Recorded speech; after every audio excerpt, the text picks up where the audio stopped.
welcome to tonight. I'm glad you're all able to join us, and we're here because your kids are involved in music, which I think is awesome as a musician, of course. And I wanted to kind of put this webinar together just to help you all kind of get a grasp and understand, hey, what is this about, and help you see the big picture. I'm a parent myself. Darby here, by the way, is our one of our piano teachers and our viola teacher. And she's actually my son's viola teacher. And so my kids are doing music as well. I do not teach viola, so I'm on that parent side of like, okay, I got to make sure that he's practicing, doing his theory, and all these other things that as parents we have to do. And so we come to this with expectations that I just wanted to talk about today, but also give you some expert tips on how to really set yourselves up for success and your kids up for success as well. And so just again, welcome.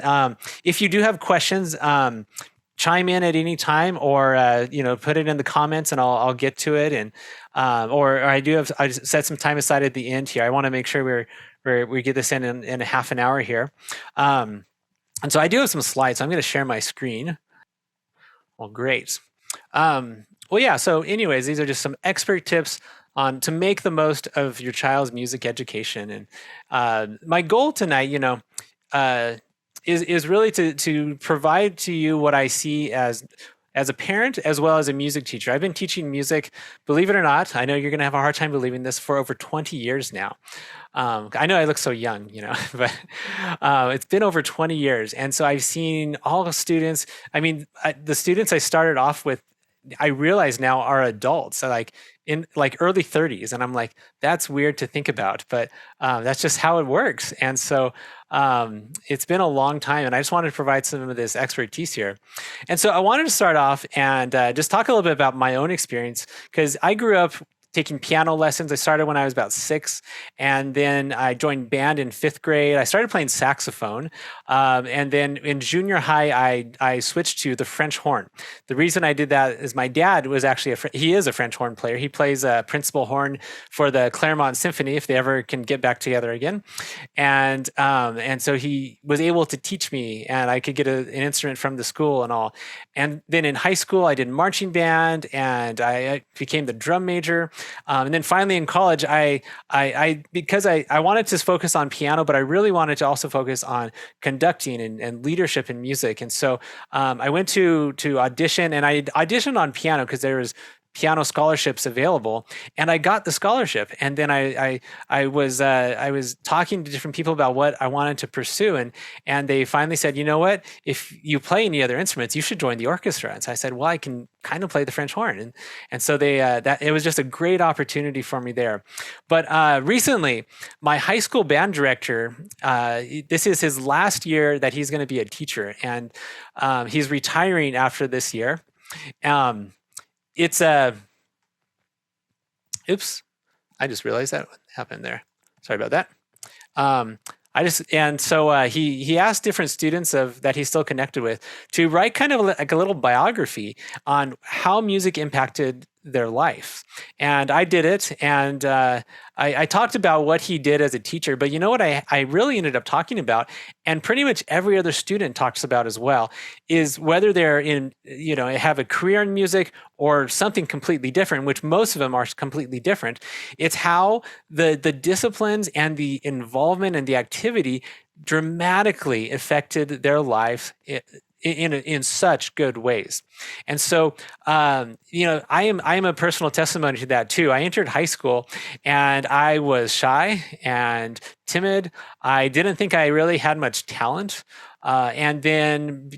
But this band director, he really believed in me, and he pushed me to do more and to get more experience and to be a leader amongst the students there. And it totally transformed my life. It's why I really did choose to pursue music ultimately. And so I hope this is the same thing for your kids as well. No matter where they're at. I know your kids are all different ages here, but at the same time, they're going to grow up, and eventually they're going to be adults. Eventually they're going to move out even. And you got to think, you know what, who are they going to be as a grown up? And hopefully music education dramatically impacts their life as well. Well, kind of moving on now. First thing we really got to think about is keeping the big picture in mind, and I think this is so important, because music education, what do we do? Well, we're teaching kids to read music, to play an instrument. That's what we do. Some people learn to sing and how to put a song together, how to maybe write music. I have a couple students doing stuff like that, and yet there's actually a much bigger picture to this. When we're all in this together, we have to really kind of consider, like, hey, you know what, I am also learning cultural engagement. I'm engaging with cultures, not only now, if I play some rock and roll song, or even classical music from now that's written, but hey, I'm engaging with cultures from 200, 300 years ago, and all around the world that's really coming together with this. So there's that part of it.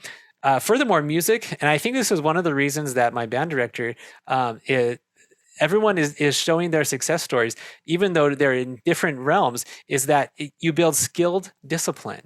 Skills do not just magically appear overnight. If we have a skill at something, it takes discipline, it takes practice, no matter what skill it is, and it's going to involve a lot more than just showing up and doing it. And music is really one of those things that builds that into us as music, when we take lessons and things like this. Furthermore, it's the emotional engagement is key as well. And you could follow studies that really show that the mental health of music students is dramatically affected in good, positive ways. And then likely too, it's also affects, maybe a roundabout way, your physical health, believe it or not. Musicians are typically healthier than non-musicians, which I'm glad for, because I don't always get to get out and go walk or something like that. So, well, wonderful. Well, the next thing I want to really kind of bring up, as we are setting our kids up to do music lessons and things like that, we want them to succeed. But how do we define success? That really is where it comes down to how you are going to guide your kids through all this. Now, unfortunately, I can only offer you advice on this one. I can't say, okay, now this is how you should do it. So the way we define success with M3 Creative Academy is pretty simple. It's when we see an increase in a student's enjoyment of making music. This is available at any level, whether they're a senior in high school or a kindergartner. If they are enjoying it more than they enjoyed it a month ago or 6 months ago, then you know what? That's success right there. And this involves lots of things. There's the personal playing, when you just sit down to the instrument and play. And being able to do something with that too. There's the performance aspect for it. Believe it or not, I did not like performing in front of people. Well, most of my childhood, really. And I just didn't find it fun. I hated it, to be honest with you. But you know what? By the time I think I was probably a junior in high school, I started to really enjoy it on a different level. And I think part of it was because I had grown more confident with what I was doing. But at the same time, I figured out that it wasn't about just being perfect in what we're doing in front of people, because that's where I think I was always so nervous before. And so, anyways, if to kind of come up with your own definition here, you have to just ask the question, my son or daughter will be successful if, and then you kind of lay it out from there. And what do you really envision with music? Is it that performance aptitude that you want out of them? Is it the enjoyment of making music? Is it the cultural engagement of it? There's tons of ways that this one could go, but ultimately that one's up to you. But it's worth thinking about. All right, now one thing that as parents, we definitely have to deal with is helping our students practice. And this can be difficult many, many times, but it really all comes down to motivation. Now, there's two kinds of motivation. There's internal motivation, and I'm doing something because I want to do it. There's things that I love doing, and you know what? I'm drawn to do that. My kids do not need any motivation to play video games. Okay, they will play it. I would say video game, and they'll be like, okay, And so they don't need any extra motivation on that one. Now, practicing their instrument, oftentimes they do, and so that's the external motivation part of it, where mom or dad comes in and says, "Hey, you know what? You got to go over and practice now. That's what it's time for." And so that there's kind of both and here. And so we want our students, all of our students, to eventually get to the point where they're internally motivated to do it. And we do see that. The more skills we get, the more we can do, the more we're internally motivated. However, we also have to have the other side, the external motivation. That's why we're here as parents to help them with that one. And so just a couple of tips on this one. First of all, this works well with younger kids, but maybe even older kids too. Schedule it. And so, I know for a lot of you, school starts next week. Maybe it's already started by this point. And so, school comes in and you all of a sudden have a schedule. You have to either get to school and do all the things there. You come home and you do homework, and then there's activities. Well, you know what? Music can be one of those things that you schedule in. And it doesn't have to be an hour. It can be 20 minutes. It can be 30 minutes. It all depends. That kind of depends on age too. But make it a habit so that your kids are expecting it. That's definitely one tip on that one. Another tip that I have seen work numerous times is use a timer. Now, there's kind of two ways that I'll do this. So with younger students, what I'll say is just set a timer for 20 minutes, or I'll tell their parents this. Set the timer for 20 minutes and play your assignments for 20 minutes. Now, you might need to give them a little bit of help, kind of organizing the time, so that way they're not playing the fun song for 19 minutes and then they do the thing that they really don't like for 1 minute. But you can help them with that. But hey, you know what? 20 minutes, you got it. When I was first started piano, my mom actually helped me with this. My practice time was 6:30 in the morning because we left for school at 7, and that's just when I would do it, and it became a habit. Now, that was the habit. That was the external motivation part. Eventually, however, I learned the value of sleeping in, and I was internally motivated to practice. So I would practice in the afternoons. And then in high school, I would get my homework done as fast as possible so I could go practice. But that was just me. Anyways, the other way I've used a timer with students, this works a little bit better with like high schoolers, is I say, you know what, just grab your phone, set a timer for 5 minutes and start playing. Now, here's what happens.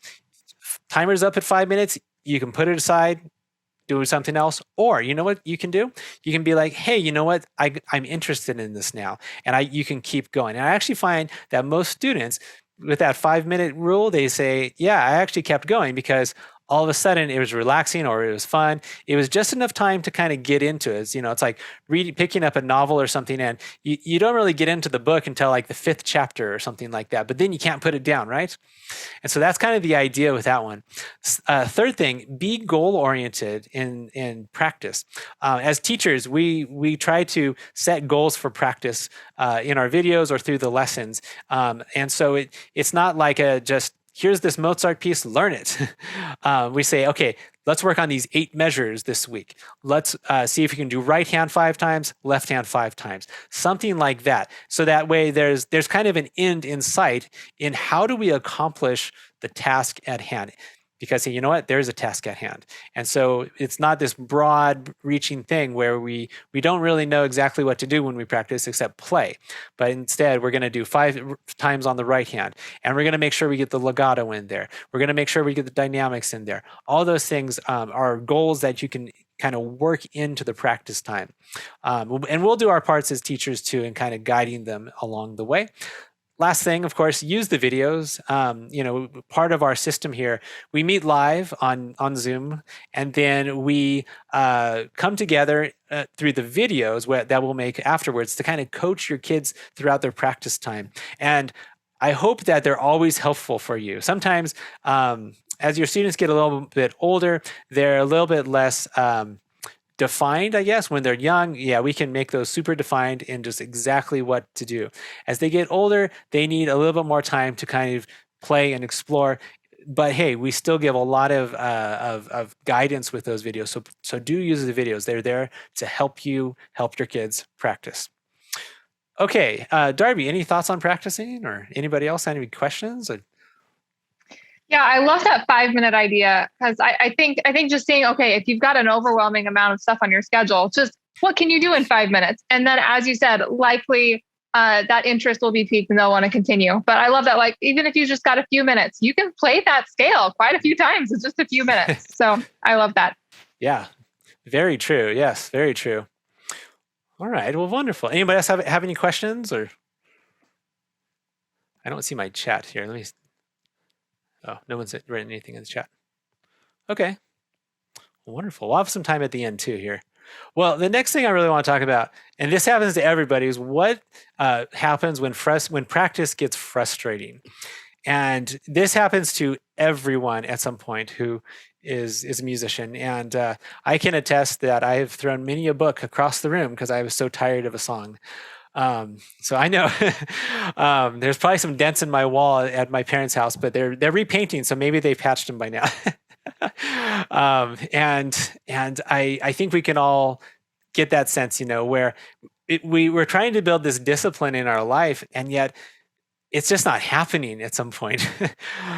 So when I talk to parents through this, first of all, I really like that they let me know this. In fact, it was a week and a half ago. I had a parent. She texted me and she just said, "Hey, so and so is really frustrated with the piece," and I I admit I kind of challenged him on this piece. I said, "I think you can do this one. You have the skills." And as you learn it, you're going to build so much more in terms of knowledge, and you're going to really believe in your ability, but it's going to be a hard one at the start. And yeah, he got frustrated. And so his mom texted me and I said, "Okay, this is what you need to do. First of all, let him take a break with it if he needs to take a break with it. He doesn't need to master this in a week. He doesn't need to to get every single nuance of the piece or even of the assignment down in just 1 week. So take a break if you need to take a break. That's okay. We got to think long term here. We're not cramming for the test here. We are thinking long term. And this piece he's going to play. He's going to play now, and he's 12. Is he going to play when he's 24? Maybe, maybe not. Maybe he's going to play something even better then. Maybe he's not going to play anything at all. And so we got to keep the big picture in mind here. Secondly, I always suggest working in small sections or just kind of refining the goals a little bit more. So, I was talking about being goal oriented with it. So if I say something like, play this 10 times in a row, and that just proves to be frustrating and like too much, say, you know what? Feel free to reduce it. Just do 2 times in a row or something like that. As parents, you guys have the ability to say that and to relieve some of that. The third thing, of course, and I kind of already mentioned this one, is just talk with your teacher. We're here to help in those situations. And like what happened a week and a half ago, I texted with the student's mom for a while, and then I gave her some advice. About an hour later, she sent me a video of him playing the part. And she said, "Your advice really helped. And now he can play it." Which I was like, yes, that's wonderful. And but at the same time, though, he still wasn't totally confident that he was playing it correctly. And so I was able to, this is the beauty of technology, just do a little video on my phone and say, "Hey, you're doing a great job with this. That is perfectly the way it's supposed to be. Keep it up." And I'll see you next week. You nailed it. And so it was just kind of a good little conversation that we had together on that one. Wonderful. And so the third thing that I really want to talk about, this is kind of my last thing to really mention, though, is another important part of making music is performances. And you get a variety of opinions on this from everyone, because in all honesty, yes, performances are great. And yet at the same time, they are the things that cause probably the most anxiety to any music student. Anybody at any time who has had to get up in front of somebody has felt that, well, and do something like performance wise, has felt that anxiety, right? You feel that nervousness, and there's, unfortunately, there's no easy way to get over it except by doing it. I remember, I think it was I kind of mentioned this about when I was in high school, going from being completely nervous in front of people to being really comfortable in front of people and playing. And again, it had to do with an increase in my abilities and my preparations. That's the beauty about music too, is it's a skill that balloons. Like what I learned when I was in ninth grade, it also applied to what I was learning in 10th grade. And so the skills that I learned kept building, and all those came together at that time in my life. I also had a good example on this one. Um, I'll get to that in a second though. So, music is really, it's a social activity too, and it brings people together. It's a weird time in the world right now, but we are starting to get back to live performances again, and I love it too. They aren't always around here, but I on Spotify I get emails from them about bands and other artists who are going to be performing. They're never in California. I wonder why, but the they're starting to perform again because it's fun. It brings people together. We make music with other people, and so even last night, my son, he's going to be 14 on Tuesday.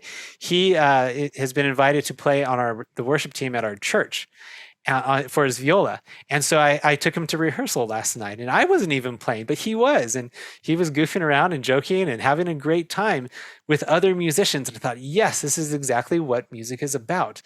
And, music is social in nature. Now, I do have to say, though, that the recording industry, I feel at least, has kind of ruined amateur performances. It's a good thing that we have recordings, but when we listen to a recording, it skews our perspective and really the perception on the purpose of making music ourselves. I cannot be like Daniel Barenboim on the piano. He is a great musician, and you can look him up afterwards.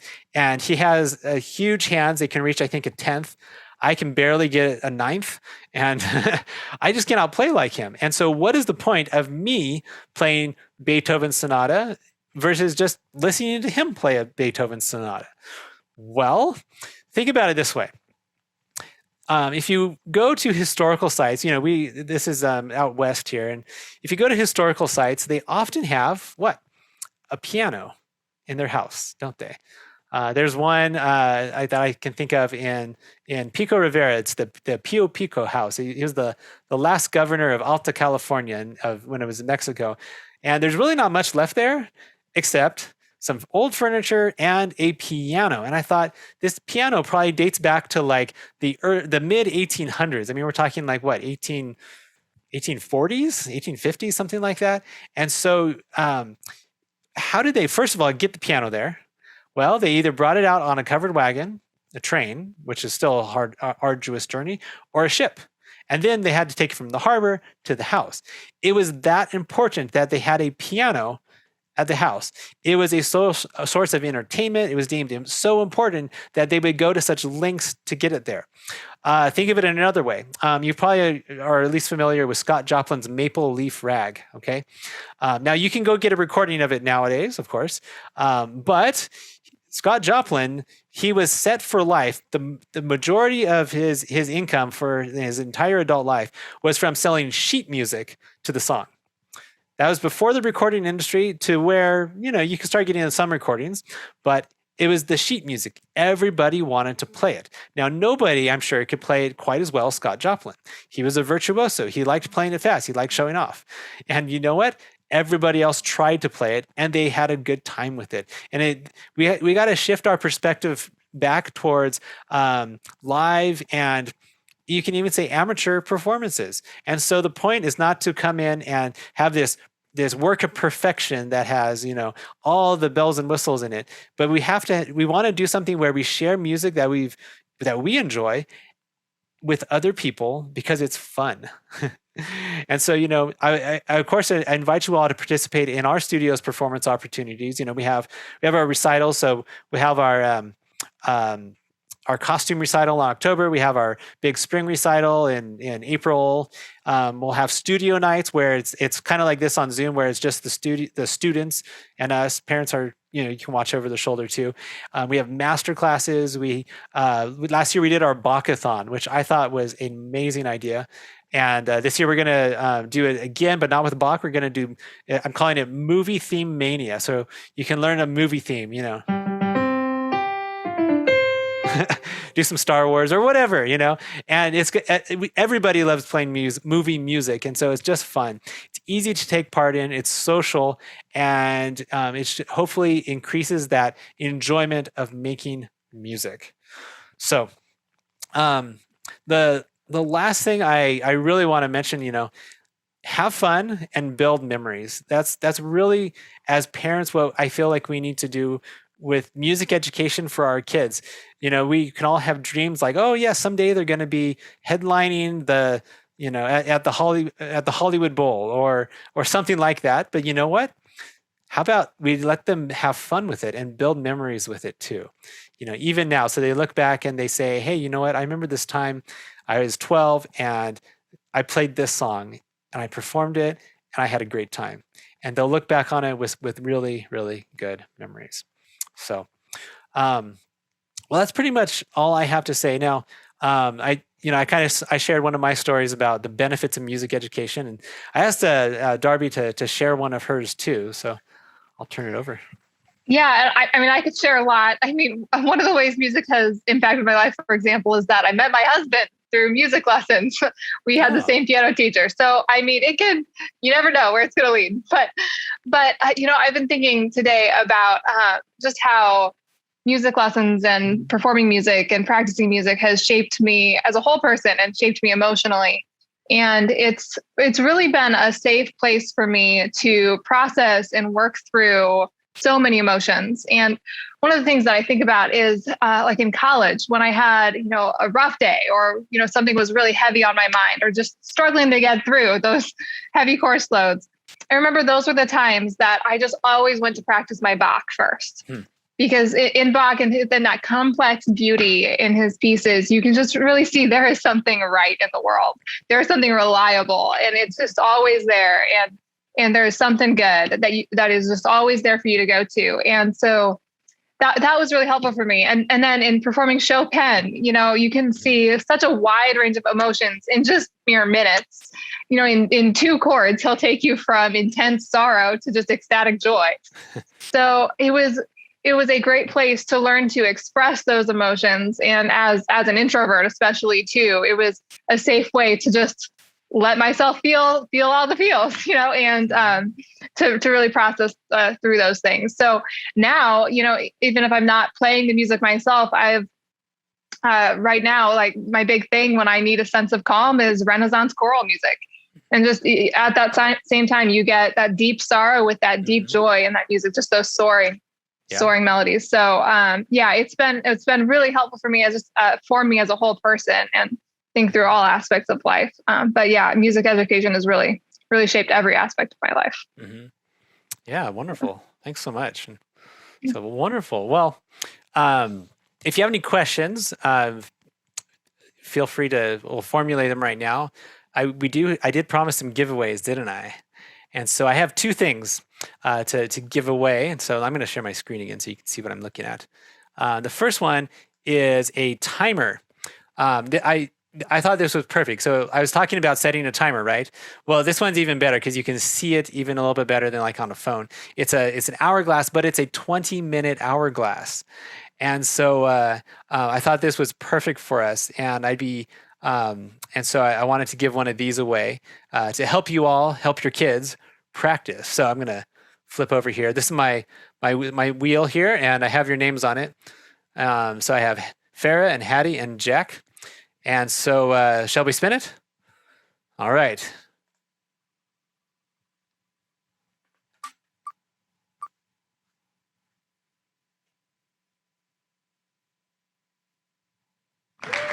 Woo!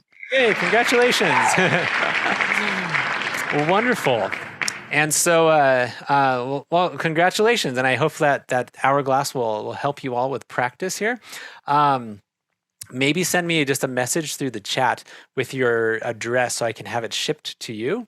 And we'll work on that. Cool. So the second one It's actually a book. This is a really fun book. It's called Listen to the Birds: An Introduction to Classical Music. Um, and I actually have this one. I bought it when my kids were little, and it's a great book. It has wonderful pictures. It has a CD as well with different music that is, well, it's actually related to birds. And so, you one of the things that I am actually going to talk about once in next week as we start school here is the how music really reflects the world around us. And so a lot of composers they compose what they hear around them, and so you hear birds. And I know like Beethoven, for example, he includes bird noises in some of his songs. Some are more specific than others, and some you have to use your imagination for. But that's the beauty of music. So cool. Okay, so Farah or Hattie, here we go.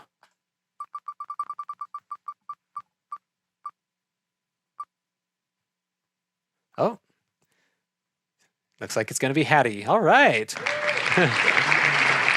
Wonderful. Well, awesome. All right. Well, very good. And so let me stop my share again. Um, oh, wonderful.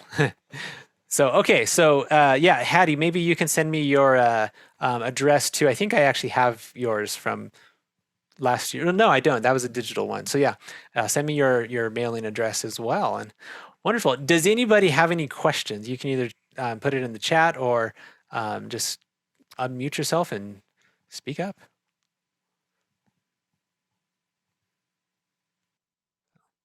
All right.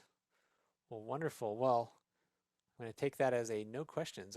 Because I was so thorough in my presentation here. Well, it is a pleasure to connect with you all and to see you all in person.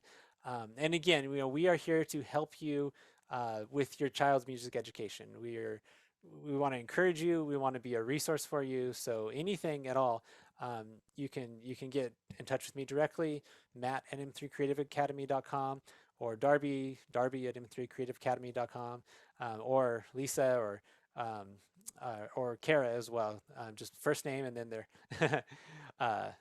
m3creativeacademy.com. But yes, so well, thank you again so much for joining us tonight, and I hope this is informative and sets you guys on a great path there. Okay, all right. Well, I will see you all later. Bye bye. Thanks so much for joining us. Thanks.